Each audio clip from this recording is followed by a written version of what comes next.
Hey guys, Andrew Shrout. I'm here in the sideboard with Chris Canavan. How's it going, Chris? Good, how are you? I'm doing all right. So you have shown up today with a blue-white heroic deck. Kind of caught some people by surprise in the feature match area earlier. Yeah, that was fun. Tell me a little about why you decided to play this deck. I decided to play this deck because it's super aggressive and it's a lot like the way I used to play Infect, and it's real fun. And you just go after your opponent right from the turn one. Okay. Yeah, I actually do kind of see the similarities with Infect. Never thought about that. Just play a one-drop creature and then target it with a bunch of things and kill them. Get them. Okay, so you do have several one-drops, kind of like Listener Elf in a way. You have Favorite Hoplite, 4 Niv Magus Elemental, and 4 Laguna Band Trailblazer. Yeah, the MVP. So Laguna Band Trailblazer, that's the kind of the freshest addition to this archetype. Tell me a little about how that card's been for you. He's been fantastic. He can block sometimes. There's an 0/4. He's out of range of red spells. Mizium Mortars can hit him, but not after you've triggered once. Sure. So he's a house. And since he comes in on turn one, he's amazing. It doesn't matter. He has no power. Okay. Just kind of the burliest Yoke Docs. Yeah. He makes Yoke Docs look terrible. Fair enough. Yeah. So you have. Those threats in addition to 2 Battle-Wise Hoplite, that's kind of just to round out the threat base. Yeah, it was just, he's the best 2-drop I could come up with. Nothing else. Sure. Just a filler. So your plan is to play one of those and then target it with, like as I said, various things. Yep. Among your spells that can target, you have a pretty robust package of ways to protect your creatures from removal. You have 4 Mizium Skin, 4 Johnny's Presence, and 4 God's Willing. Yep. So I got 12 to stop, and I have 2 Cypher spells to get things going right away. Okay. And Trait Doctoring is the weakest one, but it has uses. Hidden Strings is super powerful. If I draw that, it's real hard to beat me because I untap lands and just go off. Kind of lets you cast multiple spells in a turn.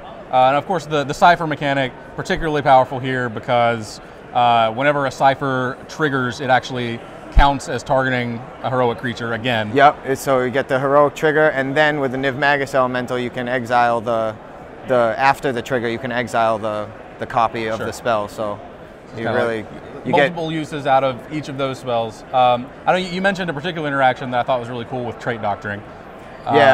With Chain to the Rocks. If they have a Chain to the Rocks on your guy, you can then take your turn, Trait Doctoring, change it to a forest, swamp, whatever, and then it falls off the land, and you get your creature back. And then if you don't have another creature in play, you can Cypher the Trait Doctoring onto that same creature because the spell resolves and then the Cypher happens. So Trait Doctoring, and it has another thing with Master of Waves. Oh, sure. Niv Magus is red, so if they have a Master of Waves, you can't just run into them over and over again. So you Trait Doctoring, turn it to green or black, whatever, run right into them. So kind of some subtler interactions there. Yes, and even Blood Baron.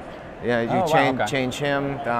Lots of strange little things that you can trying to eke out a victory here and there. You learn sort of counter a Lifebane zombie or something, something weird like that. You can't get that because it's a sorcery, but oh sure, yeah, all right, I guess that wouldn't work. But yeah, I went a little too deep there, I suppose. Well, I thought about Quicken, so I mean, I almost played Quicken where these Battle-Wise Hoplites were, and that would have allowed that. So. Okay. So the other kind of to round out the package of ways to target your creatures. Again, the deck is literally 14 creatures and then 28 ways to target them. Yeah. So the remaining bit of that package are basically just some pants to put on your guys, some enchantments to make them bigger and scarier. Yeah. You have 4 Ordeal of Thassa and 4 Aqueous Swarm. Yep. Aqueous Swarm in particular, that's a card we saw you put to good work on camera. Yeah, I felt bad about that, but I'll take it. You should never feel bad. I'll take it. I needed it. How have those cards been for you? Aqueous Form's great. When I first started the deck, I only played 2, and I quickly had to go to 4 because you need it. It's perfect. Okay. And Ordeal of Thassa is great. You get to draw more protection spells. That's fair. Kind of the most powerful curve, I guess, is just 1-drop heroic guy into Ordeal. Yeah, it's pretty strong. And I got the white Ordeal too in the board for any red or anything. 8 total Ordeals between main and side. Yep. So this is not kind of a completely new archetype. There have been people that have tried playing heroic decks before. I know that we sat down with AJ Kerrigan about a month ago who was playing blue, white, red. This version, just 2 colors. Yep. So I know that you get a little bit more of a pain-free mana base. You get a lot of basics here. Yeah, there's a lot of pain with red. There's a lot of pain. Like, tell me a little about what went into the decision to just play 2 colors. I tested. I drew hands and played them, and there was just so much damage to yourself. You have to play a land on tap turn 1 and 2.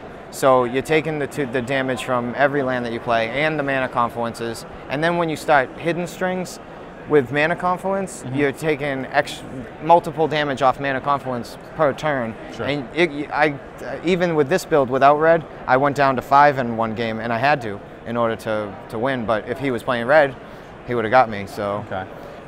The extra like pain from putting your Sacred Foundries in yeah, the it's just and all that. It would be excellent though. If I played red, I would play Satyr Hoplite over the Battle-Wise Hoplite, and maybe stuff in a couple more, and Boros Charm. Just trying to make sure that all your guys cost 1, so you can get them to play as soon as possible. Yeah, that's a huge thing. Sure, that makes sense.